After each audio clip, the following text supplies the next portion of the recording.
India voice, आपकी सोच, आपकी आवाज। अब सीधे आपको ले चलते हैं गोरखपुर, जहां महिला बास्केटबॉल प्रतियोगिता का उद्घाटन सीएम योगी आदित्यनाथ ने किया है। इस दौरान क्या कुछ कह रहे हैं, चलिए आपको सुनाते हैं। महेंद्रपाल सिंह जी, विपिन सिंह जी, प्रदीप शुक्ला जी, राजेश त्रिपाठी जी, फतेह बहादुर सिंह जी, इंजीनियर श्रवण कुमार निषाद जी,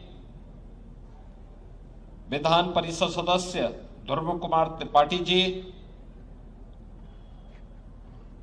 भारतीय जनता पार्टी के जिला के अध्यक्ष जनार्दन तिवारी जी, महानगर संयोजक श्री राजेश गुप्ता जी,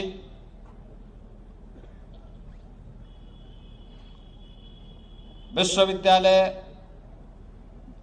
के सभी संकाय के सदस्यगण,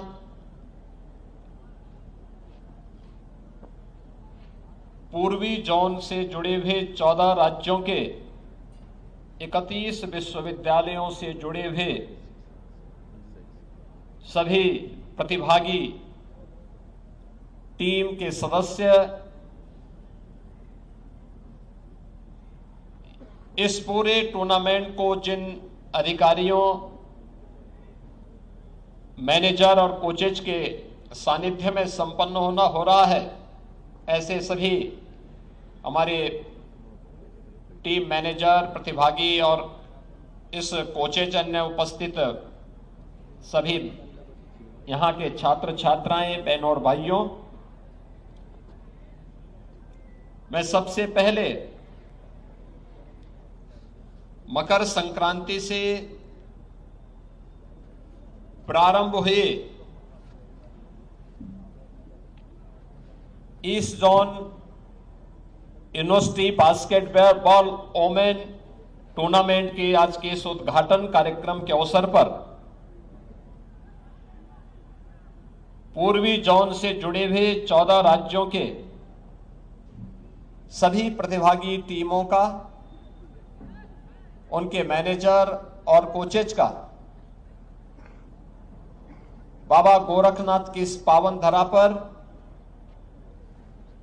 उत्तर प्रदेश में आगमन पर हृदय से मैं स्वागत करता हूं। आप सभी का मैं हृदय से अभिनंदन करता हूं। मैं धन्यवाद देता हूं भारत सरकार के शिक्षा मंत्रालय को, जिन्होंने पूर्वी जोन की इस प्रतिष्ठित प्रतियोगिता के लिए दीनदयाल उपाध्याय गोरखपुर विश्वविद्यालय का चुनाव किया है। गोरखपुर शिवतार महायोगी गोरखनाथ की पावन साधना स्थली के साथ ही भारत की आध्यात्मिक, सांस्कृतिक और ऐतिहासिक पृष्ठभूमि का एक महानगर भी है, जनपद भी है। देश की अनेक महत्वपूर्ण घटनाओं का साक्षी यह जनपद और यह क्षेत्र है। यह जनपद जहां भारत की अत्यंत आध्यात्मिक और सांस्कृतिक पृष्ठभूमि का जनपद है, वहीं भारत के वैदिक साहित्य को वैश्विक मानचित्र पर प्रस्तुत करने का जो अभिनव कार्य पिछले 100 वर्षों से हो रहा है, वह गीता प्रेस डीसी गोरखपुर में स्थित है। भारत की आजादी के आंदोलन को एक नई ऊंचाई तक पहुंचाने वाले महान क्रांतिकारी पंडित राम प्रसाद बिस्मिल, शहीद बंधु सिंह इस धरती से किसी न किसी रूप में जुड़े रहे हैं। आजादी के आंदोलन का चोरी चोरा कि वह घटना जिसने विदेशी हुकूमत की चूलों को हिलाने का काम किया था, उसका संबंध भी इसी जनपद से है। हिंदी साहित्य के महान उपन्यासकार मुंशी प्रेमचंद की कर्मस्थली रही है। ऐसे अनेक विभूतियों से संबंध रखने वाली इस पावन धरा पर दीनदयाल उपाध्याय गोरखपुर विश्वविद्यालय उत्तर प्रदेश के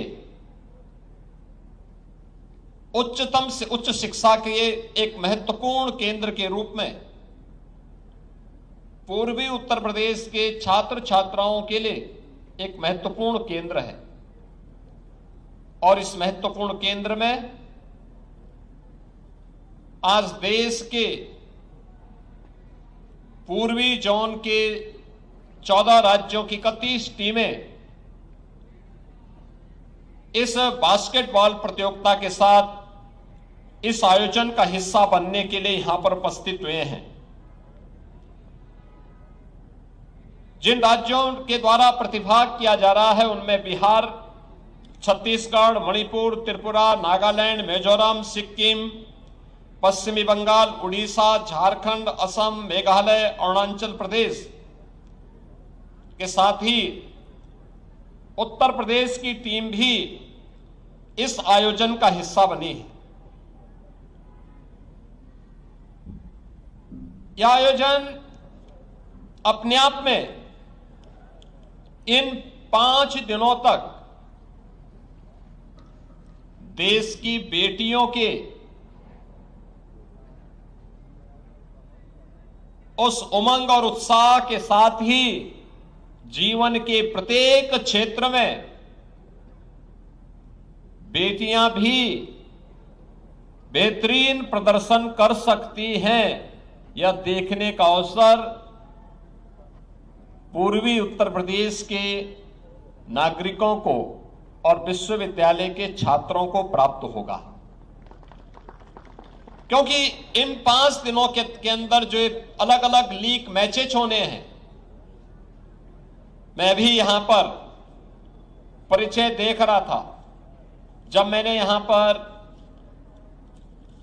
अभी प्रातःकालीन सत्र में उद्घाटन सत्र के दौरान यहां पे दीनदयाल उपाध्याय गोरखपुर विश्वविद्यालय और शहीद नंद कुमार पटेल विश्वविद्यालय रायगढ़ की टीम का मैं परिचय ले रहा था, एकदम उत्साह से भरपूर, आत्मविश्वास से भरपूर ये दोनों टीमें अपने बेहतरीन खेल का परिचय देने के लिए यहां पर उतावला दिखाई दे रही हैं। और मुझे लगता है कि जब हम खेल की बात करते हैं तो आपने पिछले 11 वर्ष के अंदर देश के अंदर एक नई खेल संस्कृति को जन्म लेते हुए देखा है। याद करिए 2014 के पहले खेल और खेलकूद की प्रतियोगिता इस सरकार के एजेंडे का हिस्सा नहीं हुआ करता था। लोग ये मानते थे कि यह कोई प्रायोरिटी सेक्टर नहीं है, अक्सर इसकी उपेक्षा होती थी। इंटरनेशनल स्टैंडर्ड के इंफ्रास्ट्रक्चर न होने के नाते हमारे प्रतिभाशाली खिलाड़ी या तो पलायन करता था या कुंठित होकर के वह हताश और निराश बैठा रहता था। लेकिन अब देश के अंदर 2014 के बाद जिस प्रकार की एक नई खेल संस्कृति प्रधानमंत्री मोदी जी ने विकसित की है, आज वह देखते हुए बनती है। याद करिए जब उन्होंने देशवासियों को खेलो इंडिया खेलों के माध्यम से जोड़ने का आह्वान किया था, फिट इंडिया मूवमेंट के माध्यम से एक स्वस्थ शरीर के माध्यम से कैसे हम सशक्त राष्ट्र के निर्माण की आधारशिला तैयार कर सकते हैं, इसकी प्रेरणा दी। सांसद खेलकूद प्रतियोगिता के माध्यम से गांव गांव तक इन खेलकूद की प्रतियोगिताओं को हम आगे बढ़ाएं, इसके लिए उन्होंने प्रेरित किया। और अब तो जीवन के एक महत्वपूर्ण आयाम के रूप में खेल और खेलकूद से जुड़ी हुई गतिविधियां आज हम सब के लिए अत्यंत महत्वपूर्ण हो चुकी है। याद रखिए, ये खेलकूद की गतिविधियों में हमारे भारत की प्राचीन परंपरा ने सदैव उसको महत्व दिया है। जब भारतीय ऋषि परंपरा इस बात का उद्घोष करती है कि शरीर माध्यम खलु धर्म साधनम, तो वह अचानक नहीं कहती है।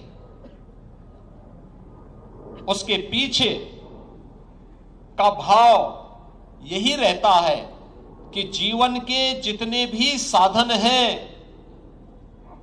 उन सबको स्वस्थ शरीर से ही प्राप्त किया जा सकता है। ये भारतीय ऋषि परंपरा वैसे ही नहीं कहती है, इसके पीछे प्रत्येक नागरिक को स्वस्थ रहने के लिए एक नई प्रेरणा भी प्रदान की जा रही है। और स्वस्थ शरीर तभी होगा, तभी किसी व्यक्ति के पास होगा जब वह उस पर उचित ध्यान देगा, नियम और संयम से रहेगा, जीवन में अनुशासन का पालन करेगा। यह अनुशासन उसे न केवल जीवन में नियम और संयम से रहने के लिए बल्कि उसको अपने शरीर पर ध्यान देने और उसके माध्यम से, स्वस्थ शरीर के माध्यम से अपने समाज को भी और राष्ट्र को भी सशक्त बनाने की एक दृढ़ इच्छा की शक्ति के साथ कार्य करने के लिए उसे प्रेरित करती है। आज खेलकूद को तमाम परिवारों ने अपने जीवन का हिस्सा बनाया है और मैं देखता हूं देश के अंदर कई राज्यों में अभिभावक बेटा और बेटी के बीच में भेदभाव नहीं करता, बल्कि प्रारंभ में ही इस बात को अनुभव करता है कि अगर बच्चा पढ़ाई लिखाई के अलावा किसी एक खेल में रुचि लेता है तो पूरा ध्यान अभिभावक उसके लिए उस खेल विशेष पर लागू करने का प्रयास करता है, उसे प्रोत्साहित करता है, उस प्रकार की सुविधाएं उपलब्ध करवाता है। आज उसी का परिणाम है कि हम लोग भारी पैमाने पर खेल के उस इंफ्रास्ट्रक्चर को आगे बढ़ाने में मदद कर पा रहे हैं। उत्तर प्रदेश में हम लोगों ने हर ग्राम पंचायत में खेल के मैदान के कार्यक्रम को प्राथमिकता का विषय बनाया है। ग्राम पंचायत हो या नगर निकाय, वहां ओपन जिम के निर्माण हो,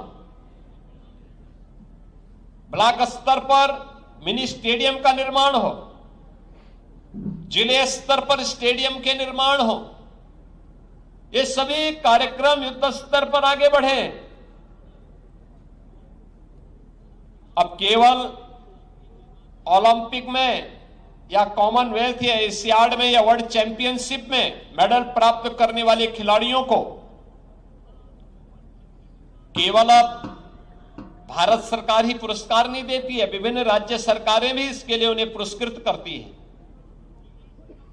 ओलंपिक उत्तर प्रदेश की हमारी सरकार, अगर कोई उत्तर प्रदेश का नौजवान ओलंपिक के लिए क्वालिफाई करता और टीम में प्रतिभाग करता है तो हम उस प्रतिभागी को 10 लाख रुपए की मदद प्रतिभाग करने के लिए उपलब्ध करवाते हैं, उसके लिए स्पोर्ट्स किट उपलब्ध करवाते हैं। इसके अलावा अगर वह मेडल जीतता है, ओलंपिक में गोल्ड मेडल जीतता है, एकल खेल है और गोल्ड मेडल जीतने पर 6 करोड़ रुपए सरकार उसे उपलब्ध करवाती है और क्लास 1 की जॉब भी उसे उपलब्ध करवाती है। अगर टीम गेम है तो स्वर्ण पदक पर 3 करोड़ रुपए सरकार उसे उपलब्ध करवाती है। रजत पदक पर एकल गेम में 3 करोड़ और टीम गेम पर हम उसे 1.5 करोड़ रुपए की मदद अपनी ओर से उपलब्ध करवाते हैं। ऐसे ही कांस्य पदक में भी हम उपलब्ध कराते हैं। एशियाड में, कॉमनवेल्थ गेम्स में, वर्ल्ड चैंपियनशिप में जो भी खिलाड़ी इन प्रतियोगिताओं में प्रतिभाग करता है, मेडल जीतता है, अब तक हम उत्तर प्रदेश के अंदर 500 से अधिक खिलाड़ियों को, जिन्होंने ओलंपिक में, कॉमनवेल्थ गेम्स में, एशियाड में, वर्ल्ड चैंपियनशिप में मेडल प्राप्त किए हैं, उन्हें हमने उत्तर प्रदेश के अंदर अलग अलग विभागों में उन्हें सीधे नौकरी दी है। डिप्टी एसपी का पद दिया है, तहसीलदार का दिया है, क्षेत्रीय क्रीड़ाधिकारी का भी हमने उत्तर प्रदेश के अंदर क्षेत्रीय क्रीड़ाधिकारी के 6 पद सीधे खिलाड़ियों की से उसमें चयन करने की व्यवस्था की है। जो मेडल प्राप्त करेंगे इन चैंपियनशिप में, उनको हम सीधे वहां पर भर्ती करने की कार्रवाई करेंगे। यह भी हमने उसके साथ जोड़ा है। खेलकूद की गतिविधियां केवल एक आधार न बने, इसको केवल एक सामान्य बोलचाल का हिस्सा, एक औपचारिकता न बनाए, बल्कि खेलकूद की गतिविधियों को हम अपने दिनचर्या का हिस्सा बनाएं। प्रत्येक नागरिक औपचारिक न हो, बल्कि यह हर व्यक्ति के जीवन का हिस्सा बने। इसके लिए उत्तर प्रदेश के अंदर 96,000 से अधिक स्पोर्ट्स किट हम लोगों ने युवक मंगल दल और महिला मंगल दल को वितरित किए हैं, जिनके माध्यम से गांव-गांव में एक नई खेल संस्कृति को विकसित किया जा सके। उस खेल संस्कृति को विकसित करने की दिशा से ही आज हम सब यहां पर उपस्थित हुए हैं। आज के इस अवसर पर मैं उत्तर प्रदेश के सभी और देश के पूर्वी जोन से आए हुए इन सभी प्रतिभागी टीमों से भी कहूंगा, प्रधानमंत्री मोदी जी की खेल और खेलकूद की गतिविधियों में अपार